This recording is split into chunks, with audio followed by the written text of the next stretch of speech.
Good evening, all you polterguys and poltergals. It's time for Boo News, the only news source that boos you right back. I'm your host, Ghost the Ghost, sending you news from coast to coast. Today, we'll be discussing who's hot, trouble in Bikini Bottom, and a social platform for your dogs. Get ready, it's time for Boo News. But before that, if at any point you have any concerns about the stream or what we're discussing, you can check the description for the disclaimers and whatnot. With that said, let's kick things off by reading Becca's diary, which we found in the woods.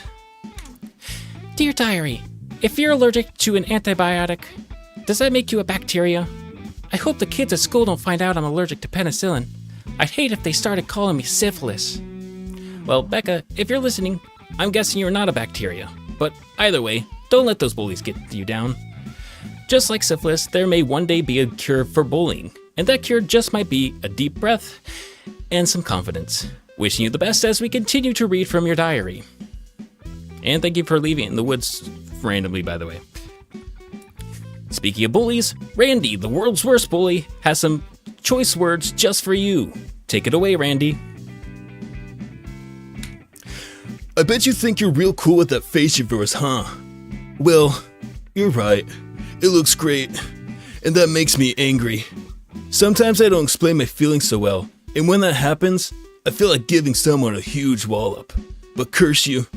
You definitely got a face even I don't want to mess up. Ugh, it's so beautiful. But I'm not crying. Wow. Randy's all choked up over there. I guess whatever you're doing, keep it up. Next up, local 7-year-old Denis makes the entire world proud as he manages to arrange his fish in order of color. They're sorted just like the colors of the rainbow. Not a care in the world, right? Well, unfortunately, you'd be wrong. Not more than 30 seconds after Denis accomplished his life goal, the fish decided to invoke entropy and quickly unsorted themselves into chaos. If you think this is just fish being fish, well, you think again. Many are calling this a rebellion. A fish uprising. A popular theory is that the fish knew exactly what Denis was trying to accomplish and were actively betraying their owner to spread their own political agenda. We asked expert Greeny Beany to weigh in on the topic. According to her, studies over the last few decades support that, just like us, fish can express the emotion of anger and the feeling of contempt. Specifically, what the fish were trying to communicate, however, remains to be learned. There currently exists no way to communicate with fish. Experts say it could take decades, if not centuries, for us to finally have the technology needed for the task. With the life expectancy of those fish being no higher than 3 years, there's a good chance Denis will never get the answer he needs to understand why his own fish would betray him. That story may have chilled your heart. I hope to warm it back up just a little bit with our next segment, Hot or Not. This time we got Sarah's Fauna standing by. It's time for us to take her temperature in 3, 2, and...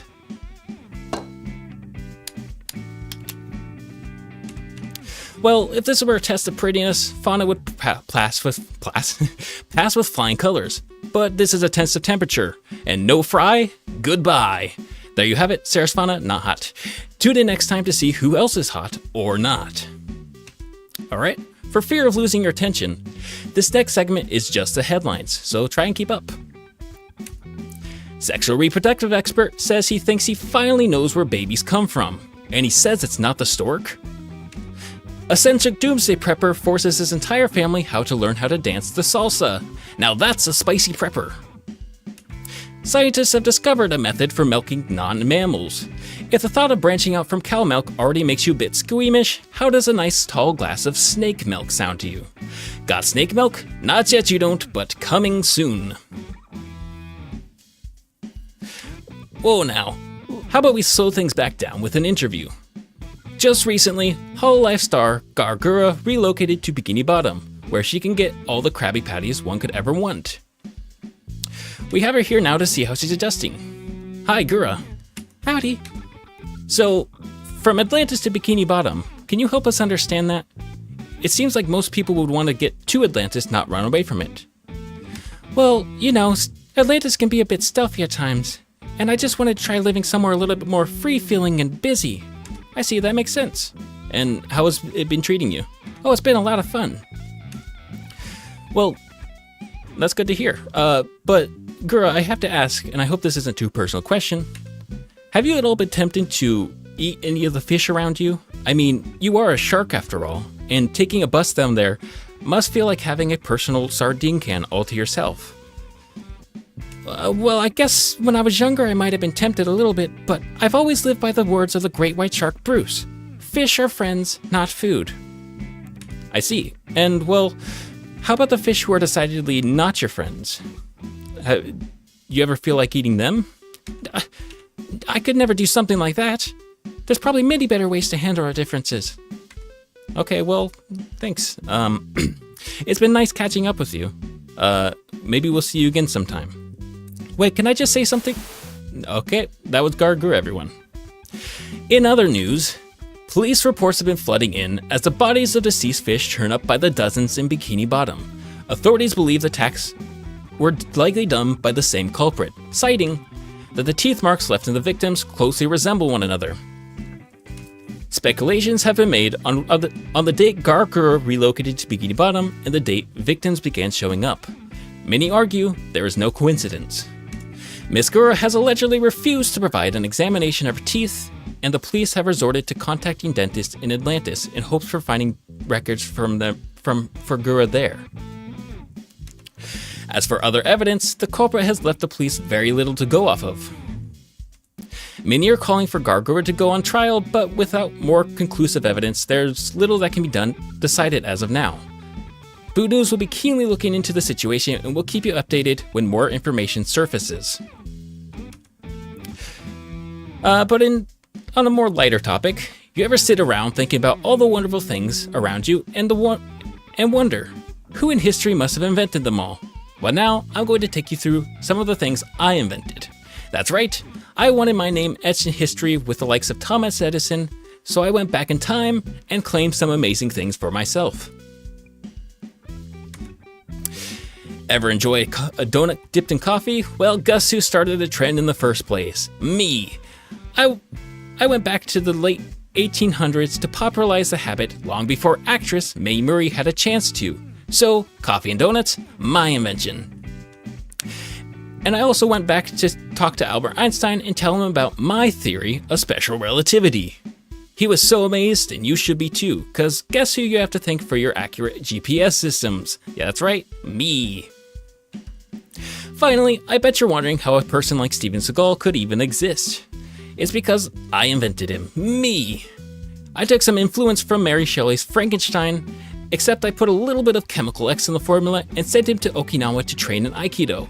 So whether you like it or not, and you probably don't, I created Steven Seagal. To reiterate, coffee and donuts, my invention. Special relativity, my invention. And Steven Seagal, my invention. How dare you use Steven Seagal's name in vain? Oh God, it's a ghost of Steven Seagal's career. You'll pay for your insolence. No, in the name of Chuck Norris, Bruce Lee, I banish thee.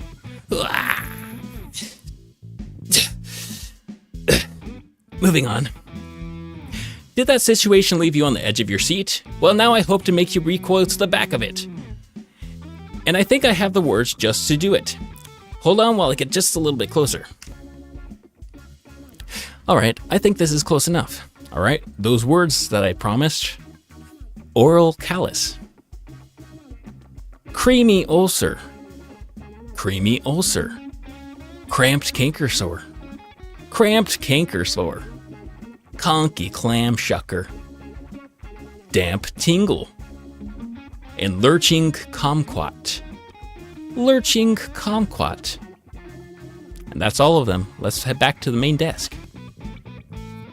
So, how'd I do? Did I make your insides turn even just a little bit? Well, I hope so. You ever wanted to feel like a dog, but can't seem to get out of your human skin? Well, now you don't have to. Introducing Corones Orayos, the world's first kibble truly intended for humans just like you. There's more than just Oreos, though. There's little chocolate milk bones in every bite. Not convinced yet? Well, meet the cereal's creator. Here she is now.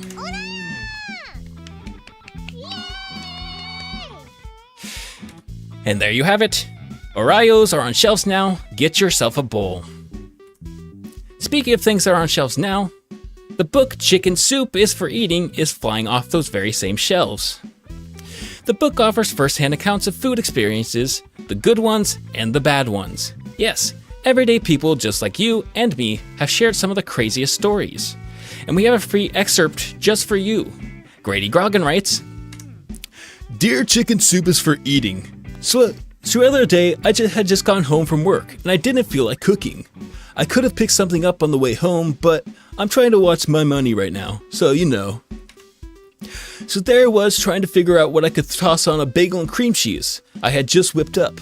Plain is fine, but I wanted something to contrast with all that savoriness. I thought of mustard, but decided the flavor could be a bit too strong. I also thought of trying raspberry jam. That could be good for breakfast, but this was dinner, so I had to pass. Then I noticed something next to the jam. Pickled jalapenos. I almost wrote them off at first, but then I remembered that some jalapeno poppers use cream cheese, and I figured they could be a similar taste. So I toasted the bagel a little and threw a generous layer of jalapenos on, and let me tell you, it was fantastic. I mean, it really hit the spot. It's now just a regular thing in my diet, and it's so easy to make too. wow, Grady sure had a lot of nice things to say about that jalapeno popped bagel. But he's not the only one with things to say. Many more people have written in with their own stories similar to this one. Get yourself a copy of Chicken Soup is for Eating. You won't regret it. Alright, not to scare you, but we have some breaking news. Let's head over to that desk now. We at Boo Medias have just gotten word, or Boo News have just gotten word of an anomaly that popped up in Salem, Massachusetts, in the house of a local named Regina Bagina. It's time for Anomaly Report. Nearly an hour ago, Bagina contacted authorities to report a massive dark spot forming in the corner of her bathroom. Authorities say that all matter going into the anomaly comes out with inverted colors. Other than that, they believe the anomaly to be completely harmless. Before she could notice though, Bagina stuck her hand in the dark area. It went in brown and came out blue. Experts say this mark on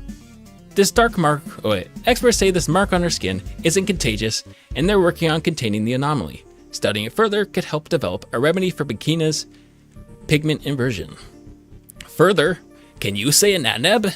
Because that's what a newly discovered inverted minion is saying. Yes, out of nowhere, blue minions have been popping up all over the place, almost as if they were being manufactured by someone. First-hand accounts seem to suggest that these inverted minions are non-harmful, yet there's an eerie look to their eyes, and there's a supposedly an unshakable wave of anxiety people feel when getting around them.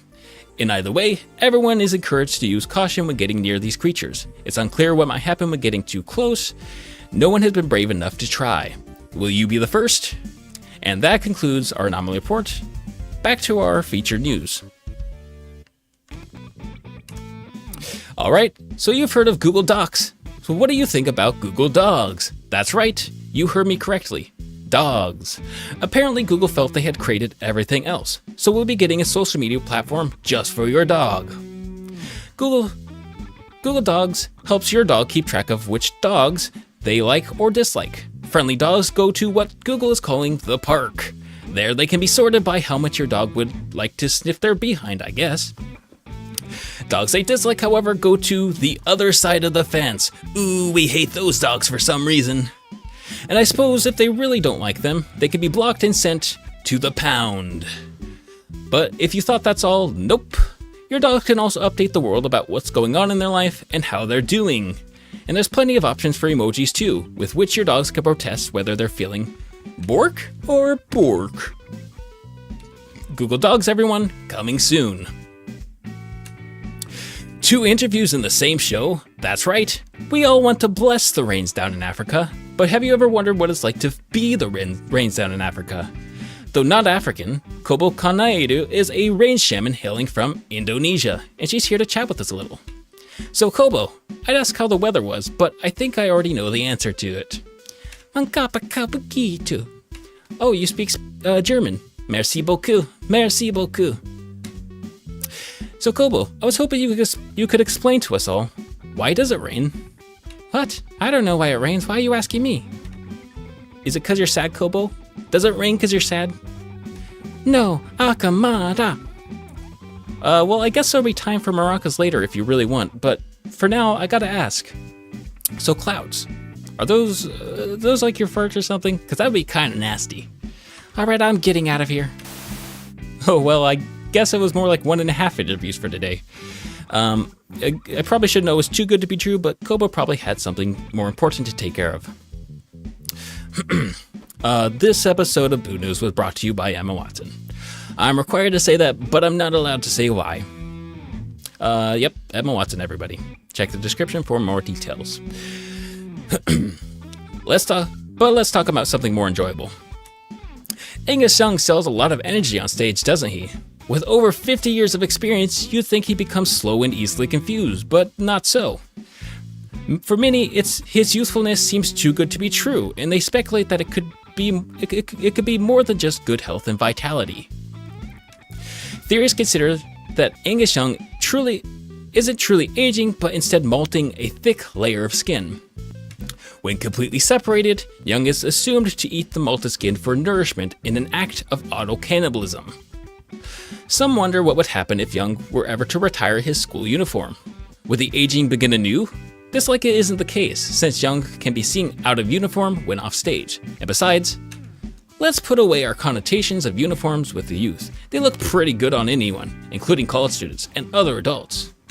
Sharp shoulders, slim physique, an accentuated height, and a color theme to fit most occasions. Yup, I'm off topic.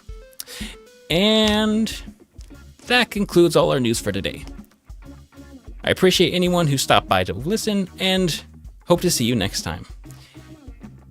If there was any music that you enjoyed, well, hopefully I'll be releasing some of that soon. In officially, I have it pending, and it will hopefully be in the next week or so.